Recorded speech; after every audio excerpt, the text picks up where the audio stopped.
नमस्कार। आज मैं आप लोगों को वेदों के बारे में जानकारी देने जा रही हूँ।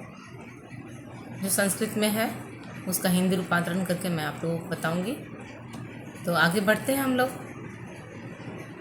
भारतवर्षस्य सांस्कृतिक निधिषु वेदा प्रधान पदम धारयन्ति। भारतवर्ष में सांस्कृतिक निधियों में वेद सर्वाधिक प्रधान है। संसारस्य उपलब्ध ग्रंथेषु ते एव प्राचीनतमाः सन्ति। संसार के उपलब्ध ग्रंथों में जो ये वेद हैं वे बहुत ही प्राचीन हैं। भारतीय सर्वेपि वेद संबंधेन गौरव अनुभवन्ति। सभी भारतीय वेदों के संबंध से अपने गौरव का अनुभव करते हैं। ज्ञानस्य पर्याय एव वेदो वर्तते। ज्ञान का पर्याय ही वेद है। शास्त्राणि वेदानाम उद्धरणे सिद्धांतान प्रतिपादयन्ति। शास्त्र वेदों के सिद्धांतों वेदानाम उद्धरणे, शास्त्र जो है वेदों के उद्धरण से ही अन्य शास्त्र से अपने सिद्धांतों का प्रतिपादन करते हैं। प्रस्तुते पाठे चतुर्णां वेदानां स्वरूपं मुख्यं च प्रतिपाद्यं दर्शनमस्ति। प्रस्तुत पाठ में चारों वेदों के स्वरूप और मुख्य प्रतिपादित विषय को बताया गया है। तो हम लोग फिर आगे बढ़ते हैं और जानते हैं कि वेद क्या है। अस्माकं प्राचीना संस्कृतिर्वेदेषु सुरक्षिता वर्तते। हमारे भारतवर्ष की जो प्राचीन संस्कृति है वे जो है वेदों में ही सुरक्षित है। संसारस्य च प्राचीनतमं साहित्यम वेदेषु लभ्यते। संसार का प्राचीनतम साहित्य वेदों में ही पाया जाता है। सप्तसिंधु प्रदेशे निवसन्तः ऋषयस्तात्कालिकं सर्वं ज्ञानं वेद रूपम धारयत। सप्त सिंधु प्रदेश में जो रहने वाले ऋषि लोग थे वे जो थे उस समय सभी ज्ञानों में वेद रूप में ही धारण करते थे सभी ज्ञान को। विशेषतो यज्ञ संचालनाय एकस्यापि वेदस्य चत्वारि रूपाणि कृतान्यासन।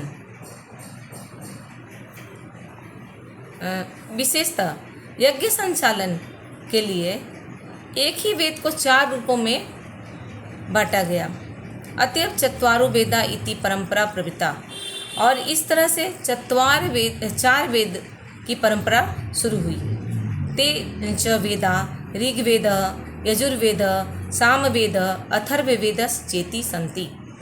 और ये वेद ऋग्वेद यजुर्वेद सामवेद और अथर्ववेद के नाम से हम लोग जानते हैं। ये चारों वेद हैं।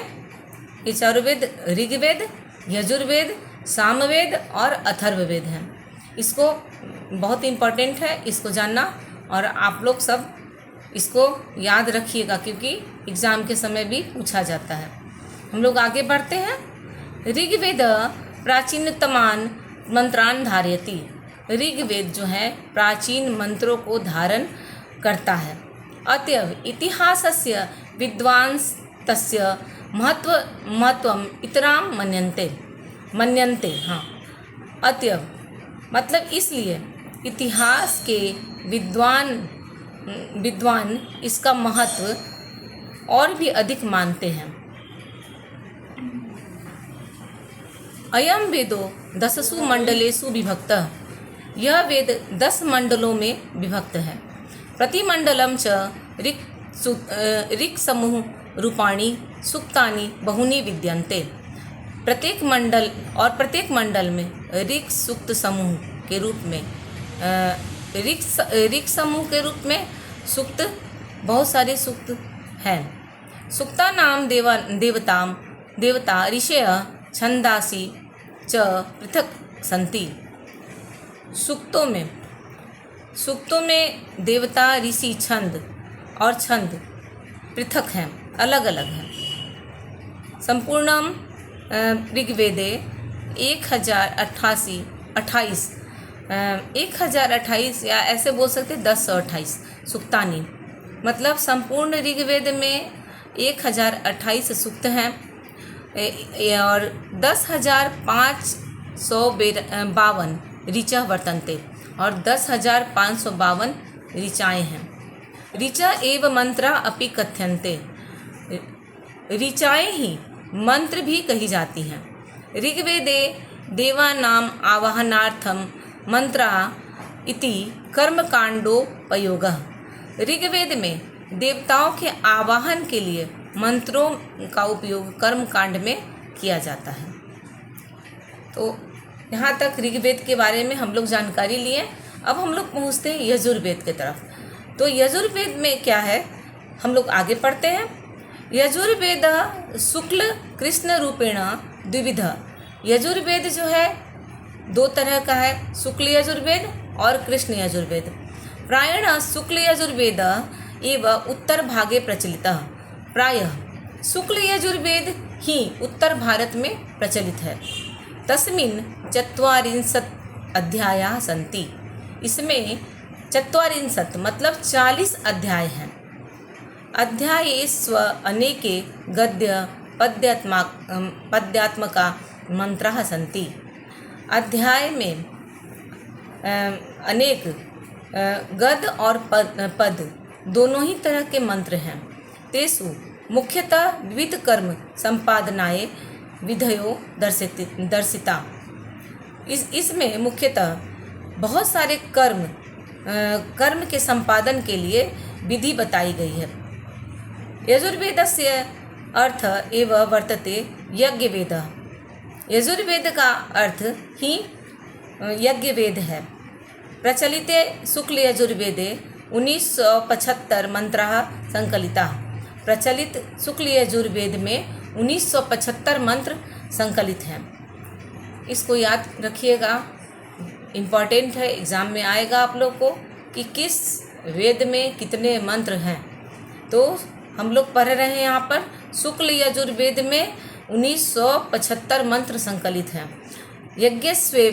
यज्ञस्वस्य वेदस्य व्यापक प्रयोग, यज्ञों में इस वेद का व्यापक प्रयोग है।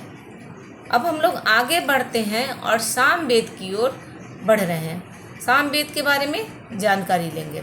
सामवेदः प्रायेण ऋग्वेदस्य ज्ञात्मकः मंत्रः संकलितः, सामवेद प्रायः ऋग्वेद का के गयात्मक मंत्र, मतलब सामवेद में प्रायः ऋग्वेद के ही गयात्मक मंत्र संकलित है, मतलब गीत उसमें संकलित है, गीत के रूप में। तत्र यज्ञे समाहुतानां देवानां प्रसादनम लक्ष्यमस्ति, वहाँ यज्ञ में समाहुतानां मतलब जब हम देवताओं को बुलाते हैं तो उस समय उनको प्रसन्न करने का ही लक्ष्य है। प्रसादनम च गानेन भवति, खुश करना और गाना, ये होता है किसमें, सामवेद में। सामवेदस्य मतलब गाने के द्वारा खुश करना, ये सामवेद में है। सामवेदस्य अतएव सामवेदस्य गायकः उद्गातारः कथ्यन्ते, सामवेद के गायक जो होते हैं वे उद्गाता कहलाते हैं। भारतीय संगीत सामवेदादेव प्रारभते, भारतीय संगीत सामवेद से ही प्रारंभ हुई। सामवेदे 1875 मंत्राः सन्ति, सामवेद में 1875 मंत्र हैं। सामवेदस्य पूर्वार्चिक उत्तरार्चिक भागयो विभक्त, सामवेद पूर्वार्चिक और उत्तरार्चिक भाग में विभक्त है। दो भागों में विभक्त है, पहला पूर्वार्चिक और दूसरा उत्तरार्चिक। इसको भी हम लोग ध्यान में रखेंगे, ठीक है। अब हम लोग पढ़ते हैं अथर्ववेद की ओर। अभी तक हम लोग 3 वेद के बारे में जानकारी प्राप्त कर चुके हैं, ऋग्वेद, यजुर्वेद और सामवेद। अब चौथा हमारा जो वेद है वो अथर्ववेद है। अब इसमें क्या है इसके बारे में हम लोग जाने। अथर्ववेदो लौकिकम वैज्ञानिकम च विषयम विशेषेण धत्ते। अथर्ववेद जो है लौकिक और वैज्ञानिक विषय की विशेषता को धारण करता है। अयम 20 कांडेषु विभक्त, यह 20 कांडों में विभक्त है। प्रतिकांडम च सूक्तानि वर्तन्ते, और हर कांड जो है सूक्त है। सूक्तेषु च ऋग्वेदवत् मंत्रः सन्ति, सूक्त में ही ऋग्वेद की ही तरह मंत्र हैं। संपूर्णे अथर्ववेदे 730 सूक्तानि 5987 मंत्राश्च विद्यन्ते। संपूर्ण अथर्ववेद में 730 सूक्त और 5987 मंत्र हैं। अत्र 12 कांडे भूमि सूक्तम वर्तते, यत्र मातृभूमे स्तुतिर्विस्तरेण कृता।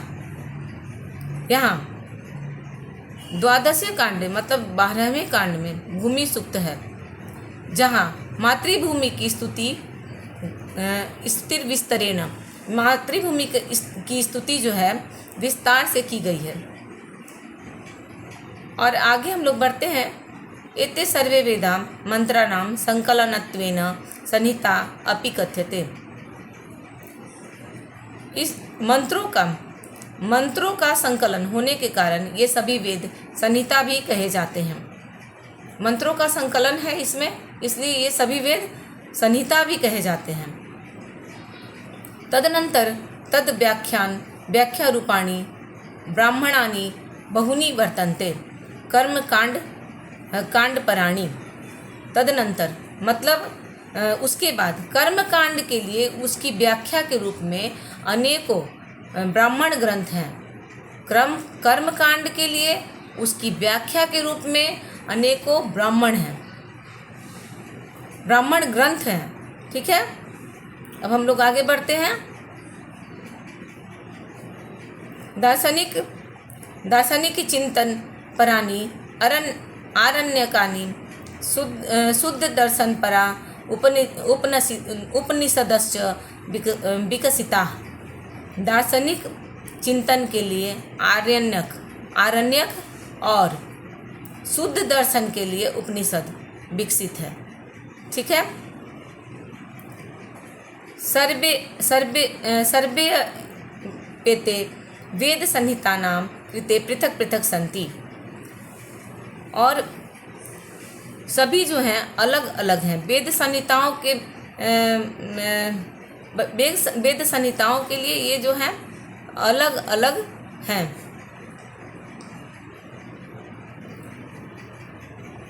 अपि च वेदानामंग रूपेण शिक्षा कल्प व्याकरणम विनिरुक्तम छंद ज्योतिषम चेति षड वेदांगानि विपुलम साहित्यम प्रस्तुतवन्ति।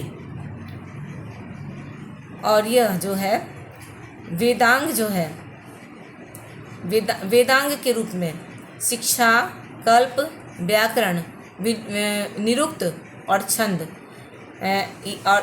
और ज्योतिष, ये 6 वेदांग है जो विपुल साहित्य के रूप में प्रस्तुत है। सर्वमिदं मिलित्वा विशालम वैदिकम साहित्यम इति वर्तते। और सभी मिलकर एक विशाल वैदिक साहित्य का निर्माण करते हैं। वैदिक साहित्य होता है, मतलब ये 6 जो वेदांग हैं, ये 6 मिलकर वैदिक साहित्य होता है। तो हम लोगों ने जाना इसमें कि कहाँ कितना किसका क्या महत्व है, कहाँ देवताओं के आह्वान के लिए कौन सा मंत्र है, देवताओं को प्रसन्न करने के लिए कौन सा मंत्र है, ये सारी चीज़ें इसमें वेदों में है।